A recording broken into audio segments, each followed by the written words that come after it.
रोशनी अपनी mummy papa के साथ दिल्ली में रहती थी। वो इकलौती बेटी थी, इसलिए उसके पापा उसकी हर ख्वाहिश पूरी करते थे। रोशनी की माँ सुमन कई बार समझाती थी कि हर जिद पूरी करना सही नहीं है, लेकिन रोशनी के पापा सुनील के कान में जू नहीं रेंगती थी। एक दिन, पापा मुझे फोन चाहिए, वो भी इंटरनेट के साथ। सब बच्चे इंटरनेट यूज करते हैं, बहुत सारे वीडियोस देखते हैं, गेम्स खेलते हैं, मुझे भी चाहिए। अब यही बाकी रह गया था।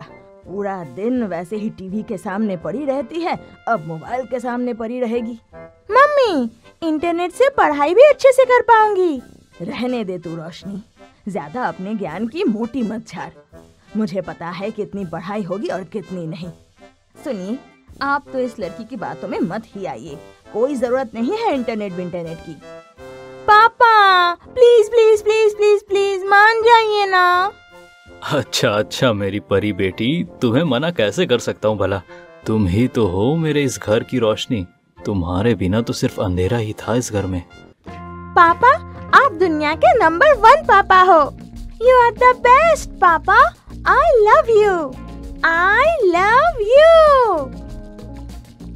रोशनी अब रोज मोबाइल पर इंटरनेट चालू करके वीडियोस देखती और डांस करने लगती। आज मैं ऊपर, आसमान नीचे, आज मैं आगे, जमाना है पीछे। टेल मी ओ खुदा, ओहो अब मैं क्या करूं, चलो सीधिया। हे भगवान, आगे देख पहले, फिर चलने की बात कर। खाने की प्लेट पड़ी थी, इसमें पैर रखने वाली थी। इस लड़की का मैं क्या करूं। वैसे गांव से मेरी बहन की लड़की गौरी आ रही है कल। ओह, वो गांव की गौरी आ रही है? वो देहाती कहेगी। बेटा, ऐसा नहीं बोलना चाहिए किसी के लिए। प्लीज मम्मी, फिर अपना ज्ञान का पिटारा मत खोल देना। गांव से गौरी आ जाती है। आ गई गांव की अनपढ़ देहाती गौरी। दीदी, मैं भी पढ़ना सीख रही हूँ, बहुत जल्द मैं भी अंग्रेजी बोलने लगूंगी।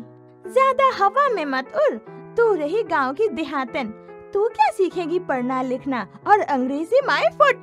जा यहाँ से, मुझे डिस्टर्ब मत कर, मैं गेम खेल रही हूँ इंटरनेट में।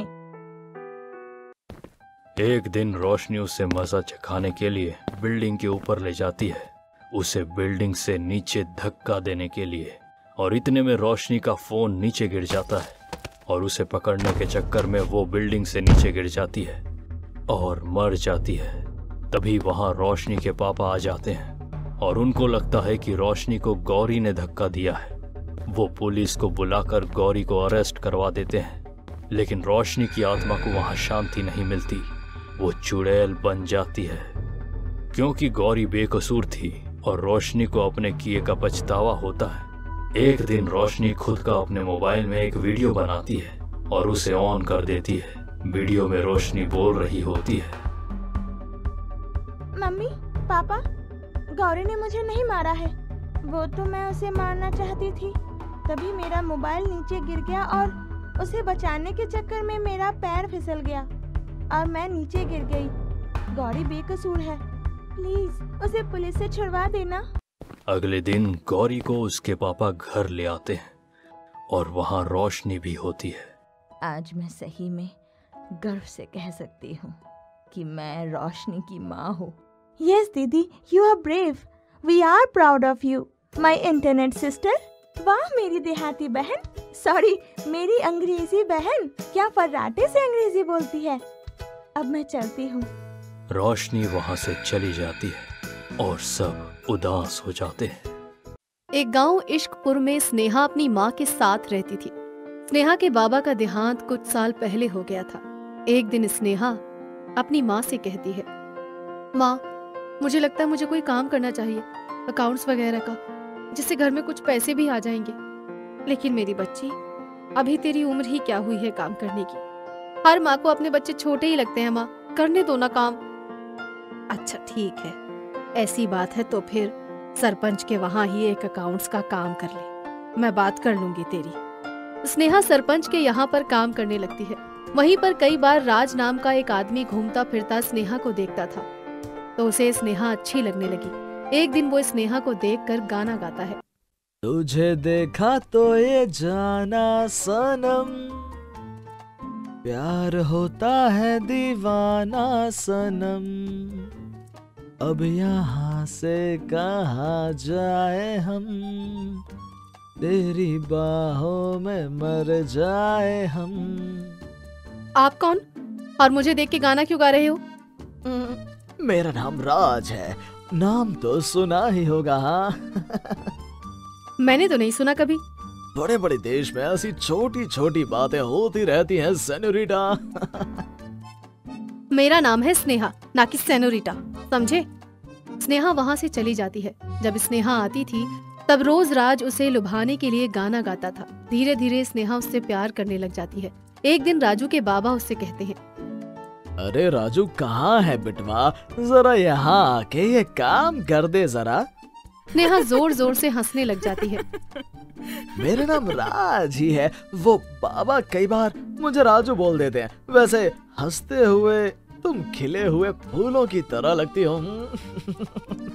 स्नेहा शर्मा जाती है। स्नेहा बड़ी हो रही थी, उसकी शादी की चिंता उसकी माँ को होने लगी थी। माँ के जोर डालने पर स्नेहा राज को अकेले में मिलती है और उसे शादी के लिए जोर देती है। राज हाँ कर देता है, लेकिन वो स्नेहा से शादी नहीं करना चाहता था। इसीलिए एक दिन उसने स्नेहा को चुपके से अकेले में बुलाया और उसे चाकू से गोद कर मार डाला। स्नेहा मरने के बाद एक चुड़ैल बन गई। स्नेहा के गम में उसकी माँ भी मर जाती है। समय बीतने लग जाता है।